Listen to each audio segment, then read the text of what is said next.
Hello, everyone, and welcome to the Story to Screen podcast, the movie podcast where we review all sorts of movies, new and old. I am your host today for this solo episode, Joshua Ling. I got the chance to see Alice Through the Looking Glass. You've been gone too long, Alice.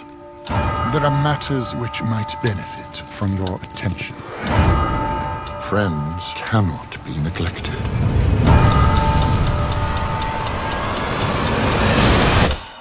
Hurry.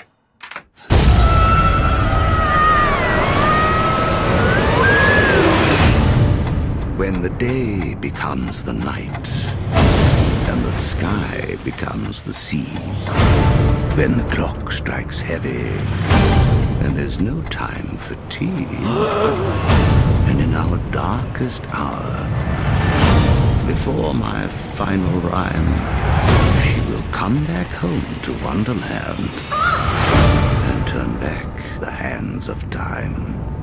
Now, I've not been a big fan of the Burton movies of the past. Just in general, Tim Burton's style doesn't usually grab me. However, I went to see this with my fiancée, Casey, over this past weekend, and I found myself really enjoying it, and I think I found the reason why. I looked at the credits, and directing was not Burton, but someone else.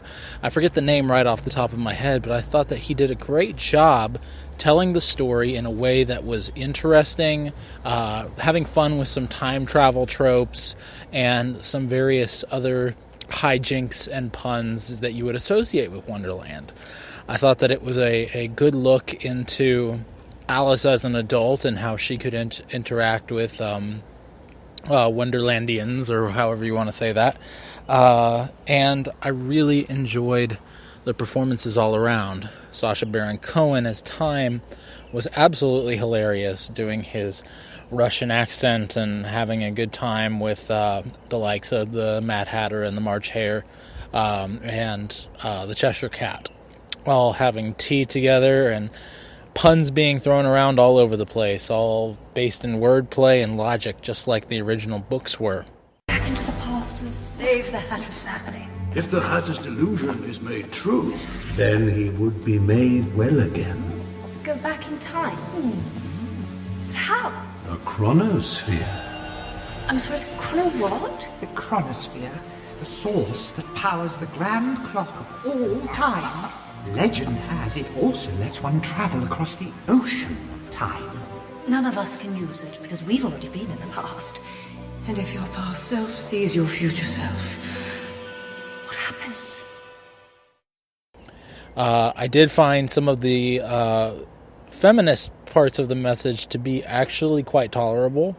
I didn't think that they were over the top in any way or overstepping any kinds of bounds. I really enjoyed the story between her and her mom. However, I found myself pulling my hair out at certain points, asking why it was that Alice's mom was not more pro-Alice, why she was telling Alice to behave and be normal. It just didn't seem to fit with the love that we saw later in the movie.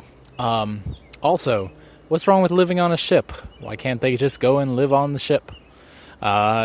Really, it's a choice between a ship and your home, and you have a choice of either staying at home and staying dependent or taking the ship and going out and making money with it.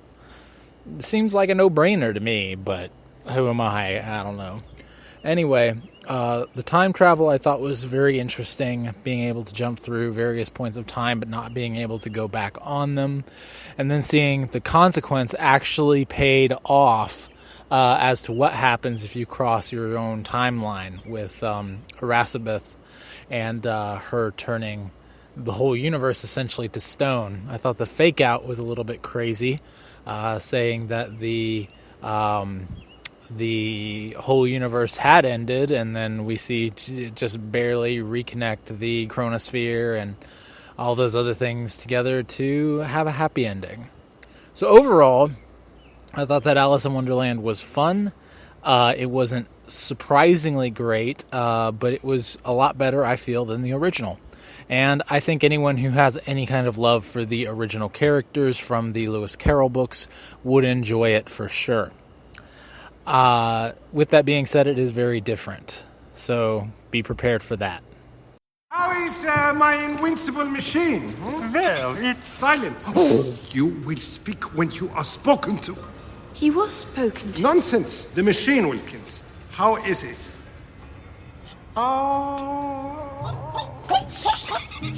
Hello? And who might you be? These minuscule artisans are my seconds. Curious. And I suppose every second counts. Count. I wish. They're rather stupid. Well, that has been all for this time. I do want to make mention of a new podcast that myself and my fiancée Casey are now recording and has now been submitted and approved at iTunes and Google Play, and that is The Fable Table.